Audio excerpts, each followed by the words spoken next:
2040 தற்போதுள்ள இயந்திர அறிவுள்ள உலகம் அழிவை சந்திக்கும். அதன் பிறகு இயற்கையோடு இணைந்த மனித வாழ்க்கை ஆரம்பமாகும். அப்போ மக்கள் கிராமமாக வசிப்பார்கள்.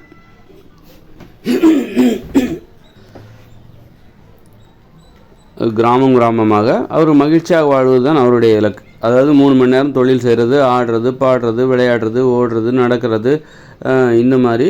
அப்புறம் நிர்வகிப்பது, ஒரு கிராமமாக எப்படி ஒற்றுமையாக அந்த உணவு உற்பத்தியில் ஈடுபடுது. இப்போ இதுதான் அவங்களுடைய வாழ்க்கை. அதில் சுழற்சி முறையில் ஒவ்வொரு கிராமத்தையும், ஒவ்வொரு தெரு, குடும்பம் எல்லாத்தையும் ஆட்சி செய்கிற பொறுப்பு பெண்கள்கிட்ட இருக்கும். ஆண்கள் அந்த ஊருக்கோ எல்லாம் காவலர்களாக, உதவியாளர்களாக, பெண்களுக்கு உதவியாளர்களாக, பெண்களின் காவலர்களாக ஆண்கள் இருப்பாங்க. இது மாதிரி ஒரு வாழ்க்கை முறையில் 2040 அப்புறம் இந்த இயற்கையோடு இணைந்த மனித வாழ்க்கையில் ஒரு நடைமுறை இருக்குது. என்ன நடைமுறை அப்படின்னா, ஒரு 8 வயசுக்கு மேலே ஆயிடுச்சுன்னா 8 வயசுக்கு மேற்பட்ட ஆண்கள், பெண்கள், அது மாதிரி 8 வயசுக்கு கீழே உள்ள ஆண்கள், பெண்கள் ஒருவர் தொட்டு கொள்ளக்கூடாது. 8 வயசுக்கு மேலே உள்ள ஆண்களும் பெண்களும் 16 வயசுக்கு கீழ்ப்பட்ட பெண்களும் ஆண்களும் ஒருவர் தொட்டு கொள்ளக்கூடாது. அப்படிங்கிற ஒரு நடைமுறையை நமக்கு அங்கே கொண்டு வரணும். ஏன்னா அங்கே இயற்கையோடு இணைந்த மனித வாழ்க்கை என்பது கட்டுப்பாட்டுக்கு பேர் போனது, ஒழுக்கத்திற்கு பேர் போனது. அதே நேரத்தில் மகிழ்ச்சியாக வாழ்வது தான் அவருடைய இலக்கு. அப்படி இருக்கும்போது இந்த பருவம் இருக்குல்ல, ஒரு 8 வயசுக்கு மேலே, ஒரு 16 வயசுக்கு கீழே, இந்த 8 வருட கால இந்த வாழ்க்கை இருக்குல்ல, இந்த காலத்தில் அவங்க கொஞ்சம் கட்டுப்பாடோடு இருக்கணும். ஒரு 16 வயசுக்கு பிறகு தான் அவங்க காதலிப்பதற்கான அனுமதி அவங்களுக்கு கொடுக்கப்படுகிறது. 16 வயசுக்கு பிறகு நீங்கள் காதலிச்சிக்கலாம். அதுக்கு பிறகு காதலிப்பவர்கள் உடலுறவு வைத்துக் கொள்வதற்கும் அனுமதி உண்டு. காதல் உறவு அங்கு பதிவு செய்யப்படுகிறது. ஊர் நிர்வாகத்தில் பதிவு செய்து தான் காதலிக்க வேண்டும். காதலிக்கிறவர்களுக்கு உடலுறவு வைத்துக் கொள்வதற்கான அனுமதி இருக்கிறது. 16 வயசில் உள்ளவங்களுக்கு உடலுறவு வைத்துக் கொள்வதற்கான அனுமதியானு ஆச்சரியப்படாதீங்க. ஏன்னா அவங்களுக்கு பள்ளிக்கூடமோ கல்லூரியோ எதுவுமே கிடையாது. பள்ளிக்கூடம், புத்தகம் படிக்கணுங்கிற அவசியம் அங்கே இல்லை. அவங்க எளிமையாக வாழ்கிறார்கள். மகிழ்ச்சியாக வாழ்வது தான் அவருடைய நோக்கம். அப்படிப்பட்டவங்கள நீ 16 வயசில் 18 வயசு 20 வயசு வரைக்கும் நீ எதுவுமே பண்ணக்கூடாதுன்னு அவங்கள அடக்கி வச்சாக்கா, அவங்க அதில் எதுக்காக நாங்கள் அடங்கியிருக்கணும், எதுக்காக நாங்கள் எங்களுடைய அந்த வாழ்க்கையை அனுபவிக்கணும்னா அந்த பருவம் சார்ந்து தான் அனுபவிக்கணும். 20 வயசு வரைக்கும் இல்லை 18 வயசு நாங்கள் ஏன் பொறுமையாக இருக்கணும்? அதனால் காதல் என்பது இயற்கையானது, காமம் என்பது இயற்கையானது. அந்த பருவத்தில், அந்த 16 வயசுலலாம் அது இன்னும் ரொம்ப ஆர்வம் மிகுதியாக இருக்கும். அப்படி இருக்கும்போது அந்த வயசில் அவங்களுக்கு வழி விட்டால் தான் அவங்க அந்த சட்டத்தை மதிப்பாங்க. 16 வயசுலலாம் நீ யாரையும் எதுவும் பார்க்கக்கூடாது, கட்டுப்பாடோடு இருக்கணும் அப்படின்னு சொன்னாக்கா, காதலிக்கக்கூடாது அப்படின்லாம் தடை போட்டால் அதை மீறதுக்கு அவங்க திருட்டுத்தனமான முயற்சியை தான் செய்வாங்க. அதனால் அப்போ அதே மாதிரி இந்த 8 வயசுக்கு மேற்பட்ட ஒரு 16 வயசுக்கு கீழே ஒரு 8 வருட காலம், 8 வயசுக்கு மேலே 16 வயசு கீழே, இந்த 8 வருட காலம் என்பது இந்த குழந்தைகளுக்கு இன்னும் ஒரு பாதுகாப்பு என்பது தேவைப்படும். ஏன்னா 16 வயசில் அவங்களுக்கு நீ காதலிப்பதற்கான அனுமதியை கொடுத்துட்டோம். உனக்கு தேவையான, உனக்கு பிடித்தவர்களை காதலிப்பதற்கான அனுமதி 16 வயசுலேயே கொடுத்துட்டோம். 18 வயசில் தான் கல்யாணம் பண்ணணும். 16லேருந்து 18 வயசு வரைக்கும் உனக்கு பிடித்தமானவர்களை நீ தேடிக்கொண்டிரு. காதலிக்கணும். உனக்கு பிடிச்சமானவர்களை யாருன்னு கண்டுபிடிக்கணும். காதலித்து கண்டுபிடிக்க வேண்டும். இல்லை இப்போ காதலித்து பார்த்தா தான் தெரியும், வாழ்ந்து பார்த்தா தான் தெரியும், இவன் எனக்கு சரியில்லை, இவன் எனக்கு சரியில்லை, நான் திருமணம் செய்து கொள்வதற்கு இவன் எனக்கு பொருத்தமாக இல்லை, அல்லது இவள் எனக்கு பொருத்தமானவளாக இல்லை, அதனால் நான் இந்த காதலை முறித்துக் கொள்கிறேன், புதிதாக ஒரு பெண்ணை அல்லது ஒரு ஆணை நான் தேடுறேன். அந்த தேடல் பருவம் என்பது ஒரு 16 வயசுலேருந்து 18 வயசுக்குள்ளன்னு வச்சுக்கோங்களேன். அப்போ தேடி முடிச்சிருவாங்க. 2 வருஷத்தில் கண்டிப்பாக கண்டுபிடிச்சிருவாங்க. தனக்கு இவன் தான் பொருத்தமானவன் அல்லது இவள் தான் பொருத்தமானவன், இவளைத்தான் திருமணம் செய்து கொள்ள போகிறேன், இவனை தான் திருமணம் செய்து கொள்ள போகிறேன். அந்த 2 வருஷத்தில் அவங்க கண்டுபிடிச்சிருவாங்க. 18 வயசில் அவங்க கல்யாணம் பண்ணிக்கலாம். 18லேருந்து ஒரு 19 வயசுக்கு அப்புறம் தான் கல்யாணம் பண்ணுறது. 18 வயசில் கண்டிப்பாக எல்லாருமே பண்ணியாகணும். அது மாதிரி 16 வயசில் கண்டிப்பாக காதலிச்சாகணும் அப்படின்னு கூட நம்ம சட்டம் போடலாம். 18 வயசில் கண்டிப்பாக கல்யாணம் பண்ணியாகணும். 19 வயசில் தான் குழந்தை பிறப்பதற்கான முயற்சியில் ஈடுபட வேண்டும். கல்யாணம் பண்ண உடனே குழந்தைகளை பெற்றுக்கூடாது. 18 வயசுலேருந்து 19 வயசு வரைக்கும் அவங்க குழந்தை பெற்றுக்கொள்வதற்கு ஆரம்பிக்கவே கூடாது. 19 வயசில் தான் ஊர் நிர்வாகத்தின் அனுமதி வாங்கிக்கிட்டு அப்புறமா அவங்க குழந்தை பெற்றுக்கிறதுக்கு நாங்கள் குழந்தை பெற்றுக்கலான்னு இருக்கிறோம் அப்படின்னு அனுமதியை வாங்கணும். 19 வயசில் தான். ஆக திருமணமாகி 1 வருஷம் அவங்க குழந்தை பெற்றுக்கொள்கிற எந்த முயற்சியிலும் ஈடுபடக்கூடாது. உடலுறவு வைத்துக்கொள்ள வேண்டும். ஏன்னா திருமணம் ஆன பிறகும் நாங்கள் இருவரும் ஒற்றுமையாக இருக்கிறோம் என்பதை உறுதி செய்த பிறகு தான் குழந்தை பெற்றுக்கொள்வதற்கு அனுமதி. சும்மா ஒரு வேகத்தில் திருமணம் பண்ண உடனே ஒரு குழந்தைய பெற்றுருவாங்க. அப்புறம் பார்த்திங்கன்னா நாங்கள் குழந்தைய பெற்றுட்டு நாங்கள் பிரியிறோம் அப்படின்னு நிற்பாங்க. அந்த மாதிரியெல்லாம் இல்லாமல் நீ குழந்தை பெற்றாச்சுன்னா அந்த குழந்தைய 8 வயசு ஆகிற வரைக்கும் அந்த குழந்தையோடு தான் நீ வாழ்ந்தாகணும். ஒரு குழந்தையும் பெற்றுட்டு நான் இவளை விட்டு பிரிகிறேன் அல்லது அவனை விட்டு நான் பிரிகிறேன் அப்படின்னு சொல்லிட்டு யாரும் போயிடக்கூடாது. ஏன்னா குழந்தைக்கு வந்து ஒரு அப்பா அம்மா என்கிற உறவு என்பது அது பிறப்புரிமை. அதனால் வந்து ஒரு குழந்தை பெற்றாச்சுன்னா 8 வருஷம் அந்த குழந்தையோட வாழ்ந்தாகணும். அதன் பிறகு தான் நீ பிரிகிறத பற்றி யோசிக்கணும்.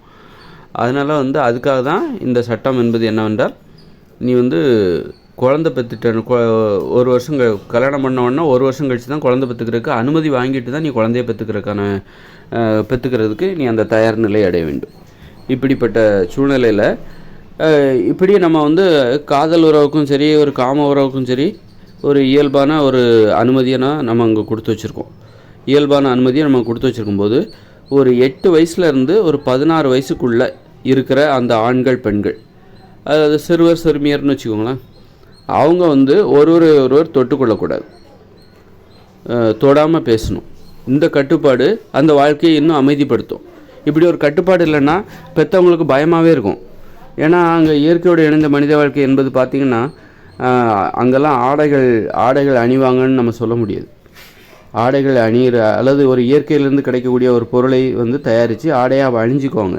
அதே நேரத்தில் முழுவதுமாக போத்திப்பாங்களா அப்படின்லாம் சொல்ல முடியாது. கண்டிப்பாக உடல் பாகங்கள்லாம் வெளியில் தெரியும். இப்போ பார்த்திங்கன்னா ஒரு 100 வருஷத்துக்கு முன்னாடி பார்த்திங்கன்னா இந்தியாவிலே வந்து இந்த பெண்கள் வந்து திறந்த மார்போடு தான் இருந்திருக்காங்க. மார்பை மறைப்பதற்கு கூட வரி போட்டிருக்காங்க. அதனால் சில 18 வகையான சாதியினருக்கு வந்து அவங்க மார்பை மறைக்கக்கூடாது அப்படின்னே ஒரு சட்டம் போட்டிருக்காங்க கேரளாவிலலாம். அதனால் மூளைக்கெலாம் வரி போட்டிருக்காங்க. ஆக 100 வருஷத்துக்கு முன்னாடியே இங்கே வந்து திறந்த மார்போடு தான் இருந்திருக்காங்க. திறந்த மார்போடு தான் பெண்கள் இருந்திருக்காங்க. இப்போ தான் வந்து அந்த ஆடைகளை அணிஞ்சிருக்காங்க. அப்படின்னு பார்க்கும்போது இயற்கையோடு இணைந்த மனித வாழ்க்கையில் வந்து ஆடை தொழிற்சாலை எதுவுமே கிடையாது. அதனால் வந்து அங்கே வந்து நூல் செயற்கையான ஆடை தொழிற்சாலை எதுவுமே கிடையாது. கடைகளில் போய் துணி வாங்கிக்கலாம் அந்த இதே கிடையாது. அவங்கவுங்களுக்கு தேவையான ஆடைகளை இயற்கையிலேருந்து கிடைக்கிற பொருளை வச்சு அவங்கவுங்களே தயாரித்து ஆடையாக அணிந்து கொள்ள வேண்டும். இப்படிப்பட்ட சூழ்நிலை நிலவுகிற இயற்கையோடு இணைந்த மனித வாழ்க்கையில் அவங்கெல்லாம் வந்து நிர்வாணமாக வாழ்வதற்கு எப்போவும் நீங்கள் இன்றைக்கி ஒரு கடையில் போய் சட்டை வாங்கினீங்கன்னா 1 வருஷம் துவைச்சி போட்டுக்கலாம். ஆனால் இயற்கையிலேருந்து நீங்கள் ஒரு பொருளை பயன்படுத்தி நீங்களே உங்கள் கையால் ஒரு ஆடை அணிகிறீங்க அப்படின்னா அது எந்த அளவுக்கு உறுதியாக இருக்கும்? ரொம்ப உறுதியெல்லாம் இருக்காது. கிழிஞ்சு போயிடும், சீக்கிரமாக கிழிஞ்சு போயிடும். ஒரு கற்றாழை நாரிலிருந்து அல்லது சணலிருந்து இப்படி ஏதாவது ஒரு ஆடையை தயாரிக்கிறீங்க அப்படின்னா ஏதாவது இலைதழைகளிலிருந்து கொடிகளிலிருந்து காஞ்சி போன நார்களிலிருந்து ஏதோ ஒரு தொழில்நுட்பத்தை பயன்படுத்தி ஒரு ஆடை தயாரிக்கிறாங்கன்னா அது வந்து ரொம்ப நாளைக்கு உழைக்காது. அப்போது அவங்கவுங்களுக்கு தேவையான ஆடைகளை அவங்கவுங்களே தயாரிக்கணும்னா அடிக்கடி ஆடை தயாரிச்சுக்கிட்டே இருக்கணும். அப்போ அதுவே உங்களுக்கு வந்து இதுக்கு வந்து கொஞ்சம் ஆடையும் அணியணும், சரி பரவாயில்ல. அதே நேரத்தில் வந்து எப்போதும் ஆடை அணிந்து கொண்டே இருக்க வேண்டும், உடலை முற்றிலும் மூடிக்கொண்டே இருக்க வேண்டும் அப்படின்னு ஒரு கட்டாயத்தின் பேரிலோ ஒரு நெருக்கடியின் பேரிலோ ஒரு நிர்பந்தத்தின் பேரிலோ அந்த நடைமுறையை பின்பற்றுவதற்கு அவங்களுக்கே போர் அடிக்கும். என்னடா ஒரு எரிச்சலாக இருக்கும். அதுவே பெரிய இடையூறாக மாறிவிடும். ஆடை அணிந்தே ஆக வேண்டும் என்கிற அந்த கட்டாயம் கூட அவர்களுக்கு பெரிய இடையூறாக மாறும். ஏன்னா ஒவ்வொருத்தரும் அவங்கவுங்களுக்கு தேவையான ஆடைகளை வந்து அவங்கவுங்களே தயாரிச்சாகணும்.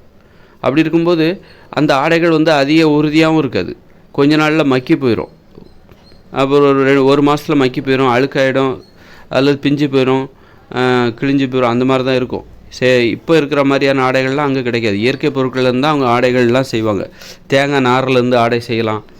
இந்த மாதிரி அவங்க ஏதோ ஒரு தொழில்நுட்பத்தை பயன்படுத்தி ஏதோ ஒரு ஆடையை செய்வாங்க, இயற்கை தொழில்நுட்பத்தை பயன்படுத்தி. அப்படி இருக்கும்போது சமயத்தில் வந்து ஏன்னா அவங்களாம் நிலையாக ஒரு இடத்துல வசிக்க போகிறாங்க. அவங்க அன்பை அடிப்படையாக கொண்டு தான், அன்பின் மீது நம்பிக்கை வச்சு தான் அவங்க வாழ்ந்துக்கிட்டு இருக்காங்க. அப்படி இருக்கும்போது அங்கெல்லாம் வந்து இப்போ அச்சமே கிடையாது. ஒரு பாலியல் பலாத்காரம் அப்படிங்கிறதுலாம் அங்கே நடைமுறைப்படுது. அங்கெல்லாம் யாரும் அவங்க வந்து இயற்கையான உணர்ச்சிகளை கட்டுப்படுத்துகிற நடைமுறையே கிடையாது. 16 வயசில் நீ காதலிக்கலாம், 18 வயசில் கண்டிப்பாக கல்யாணம் பண்ணி ஆகணும், 16 வயசில் நீ கண்டிப்பாக காதலிச்சாகணும். இப்படி சொல்லுகிற உலகத்தில் வந்து எப்படி பாலியல் பலாத்காரம்லாம் வரும்? பாலியல் பலாத்காரம் ஏன் வருது அப்படின்னா, அன்போடு வளர்க்கப்படாத குழந்தைகள் தான், அன்பு பாசம் இல்லாத குழந்தைகள் தான் பாலியல் பலாத்காரத்தை நோக்கி போவாங்க. அன்போடு நீங்கள் ஒரு குழந்தைகளை வளர்க்குறீங்க அப்படின்னா, பெற்றோர்கள் வந்து அன்போட சுயமரியாதையோடு ஒரு குழந்தைகளை வளர்க்குறீங்க அப்படின்னா அந்த குழந்தைகள் வந்து பாலியல் பலாத்காரத்துக்கெலாம் போக மாட்டாங்க. அன்பு இல்லாமல் வளர்க்கப்படுகிற குழந்தைகள் தான் அடித்து அவமானப்படுத்தி திட்டி அசிங்கப்படுத்தி வளர்க்கப்படுகிற பெண்களும் ஆண்களும் தான் இந்த பாலியல் பலாத்காரம் என்கிற நடைமுறைக்குள்ளே போய் சிக்கிப்பாங்க. அதனால் அன்பையும் பாசத்தையும் பண்பையும் ஊட்டி வளர்க்குற அந்த இயற்கையோடு இணைந்த அங்கே வந்து எந்த ப்ரெஷரும் இல்லை. நீ பள்ளிக்கூடத்துக்கு போகணும், பாஸ் பண்ணணும் அப்படிங்கிற எந்த நடைமுறையும் கிடையாது. அப்படி இருக்கும்போது எந்தவித நெருக்கடியோ கட்டாயமோ இல்லை, மகிழ்ச்சியாக வாழ்வது தான் உன்னுடைய நோக்கம். அப்படி இருக்கும்போது அங்கே வந்து இந்த மாதிரி பாலியல் பலாத்காரம் எதுவுமே நடக்காது. அதே நேரத்தில் நீ மகிழ்ச்சியாக வாழ்க்கையை அனுபவிக்கிறதுக்கு உங்களுக்கு தடையே கிடையாது. நீ காதலிக்கக்கூடாது அப்படின்னு சொல்கிறதுக்கு அங்கே யாரும் இருக்க மாட்டாங்க. சாதி ஏற்றத்தாழ்வுகள், பணக்காரன் ஏழை அப்படின்னு எல்லாருமே அங்கே சமம். அப்படி இருக்கும்போது ஏற்றத்தாழ்வுகளே அங்கே கிடையாது. சாதி ஏற்றத்தாழ்வுகள் கிடையாது, மதம் அங்கே கிடையாது, பொருளாதார ஏற்றத்தாழ்வுகள் கிடையாது. காரணம் பணம் என்னும் நடைமுறை அங்கே கிடையாது. எல்லாருமே சமந்தான், எல்லாருமே குடிசையில் இருக்காங்க. அப்படி இருக்கும்போது நீ காதலிக்கக்கூடாது, நீ அந்த சாதியினை இவங்களை காதலிக்கக்கூடாது அப்படின்னு அங்கே யாருமே சொல்ல மாட்டாங்க. ஆக அவங்க வந்து பெண் சுதந்திரம் நிறைந்த ஒரு வாழ்க்கை முறை அது. அதனால் என்ன ஆகும் அப்படின்னா, வாழ்க்கையின் நோக்கமே வந்து மகிழ்ச்சியாக வாழ்வது தான். அந்தந்த பருவத்தில் அந்தந்த வாழ்க்கையை அனுபவிச்சிடணும், தள்ளி போடக்கூடாது அப்படிங்கிற ஆர்வம் அவங்களுக்கு இருக்கும். அதே நேரத்தில் இந்த 8 வயசுலேருந்து ஒரு 16 வயசு வரைக்கும் இவர்களை வந்து பாதுகாக்கணும்.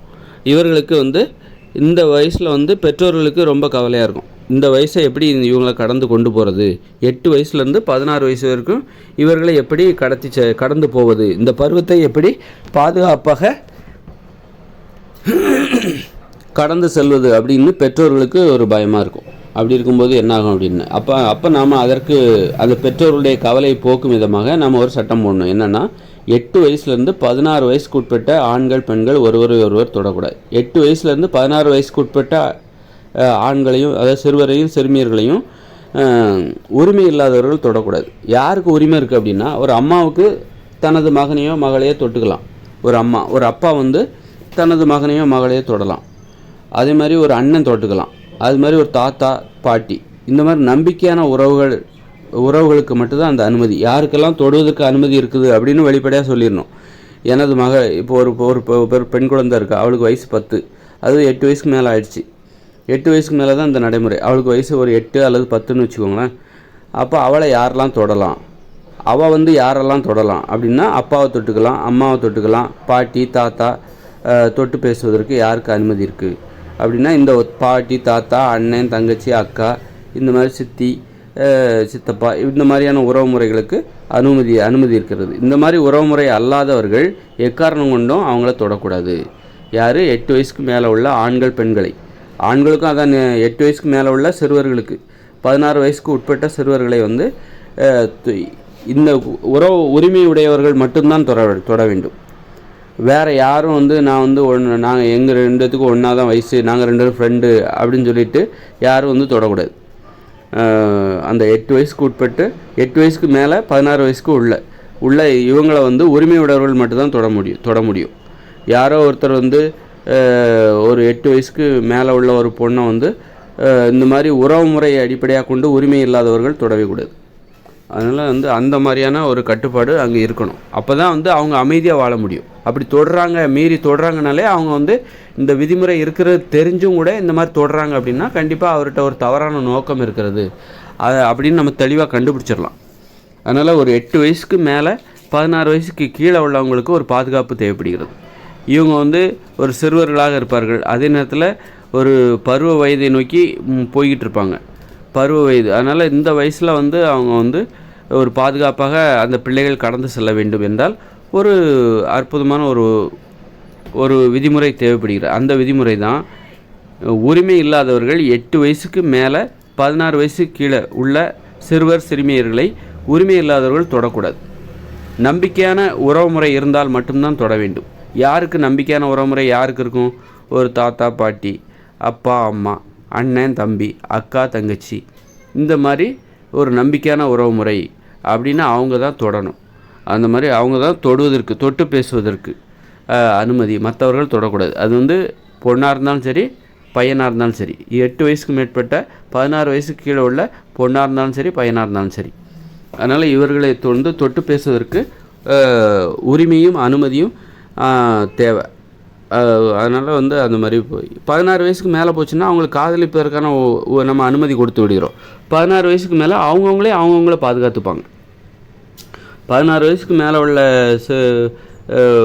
அந்த 10 பருவம் அதெல்லாம் ஸ்டார்ட் ஆகுதுல, அவங்கள வந்து அவங்கவுங்களே பார்த்துப்பாங்க. ஒரு 8 வயசுக்கு மேலே 16 வயசுக்கு கீழே தான் அவர்களை பாதுகாத்துக் கொள்வதற்கு இது போன்ற விதிமுறைகள் தேவைப்படுகிறது. பெற்றோர்களுடைய உதவி தேவைப்படுகிறது. ஒரு ஊர் நிர்வாகத்தின் உதவி தேவைப்படுகிறது. 16 வயசுக்கு மேலே அவங்கவுங்களே பார்த்துப்பாங்க. 16 வயசுக்கு மேலே காதலிக்க ஆரம்பிச்சிருவாங்க. ஒரு பொண்ணை வந்து காதலன் பார்த்துக்க போகிறான், காதலனை வந்து அந்த பையனை வந்து அவளுடைய காதலி பார்த்துக்க போகிறான், கண்காணிச்சிக்க போகிறான். அது 16 வயசுக்கு மேலே காதலிப்பதற்கான அனுமதி, காதல் உறவை பதிவு செய்வது, அப்புறம் காதலிப்பவர்களுக்கு உடலுறவு வைத்துக் கொள்வதற்கான உரிமையும் இருக்குது. இந்த மாதிரி இருக்கும்போது அவங்க வந்து அந்த பாலியல் வன்முறை அல்லது இந்த சைல்டு அப்யூஸ், குழந்தை பாலியல் வன்முறை இதெல்லாம் வந்து ஏற்படுவதற்கு வாய்ப்பு. அவங்கவுங்களே பார்த்துப்பாங்க. இப்படி ஒரு நடைமுறை கண்டிப்பாக இயற்கையோடு இணைந்த மனித வாழ்க்கையில் இருக்கும். 8 வயசு கீழே உள்ள பசங்களுக்கு வந்து அவங்க ரொம்ப குழந்தைகள், அதனால் அவங்களுக்கு வந்து இது போன்ற விதிமுறைகள் தேவையில்லை, சுதந்திரமாகவே இருப்பாங்க. சுதந்திரமாக இருக்கிறதுல அதனால் எந்த தடையும் இல்லை. 8 வயசு கீழே இப்படி ஒரு விதிமுறையை போட்டு அவங்களை கஷ்டப்படுத்தக்கூடாது. ஏன்னா வந்து 8 வயசு கீழே உள்ள பசங்களை வந்து உங்களுக்கு இப்படி ஒரு விதிமுறை இருக்குது, உங்களை யாரெல்லாம் தொடக்கூடாது, இப்படியெல்லாம் விதிமுறை போட்டு அவங்கள வந்து குழப்பணுன்னா அவங்க ரொம்ப குழம்பி போயிடுவாங்க. ஏன்னா சின்ன பசங்க அவங்க சுதந்திரமாக இருக்கணும். அப்படி இருக்கும்போது அவங்ககிட்ட போயிட்டு இது போன்ற விதிமுறைகளை சொல்லி அவங்க ஏன் இப்படி ஒரு விதிமுறைக்கு அப்படி என்ன அவசியம் வந்தது அப்படின்னு ரொம்ப குழம்பி போயிடக்கூடாது. அதனால் அவங்கள குழப்பக்கூடாது. சுதந்திரமாக பட்டாம்பூச்சிகளாக பறந்து திரியக்கூடிய அந்த பருவம் அது 8 வயசு கீழே உள்ள பசங்க. அதன்போது 8 வயசுக்கு மேலே ஒரு 16 வயசு கீழே தான் ரொம்ப பாதுகாப்பு தேவைப்படுகிறது.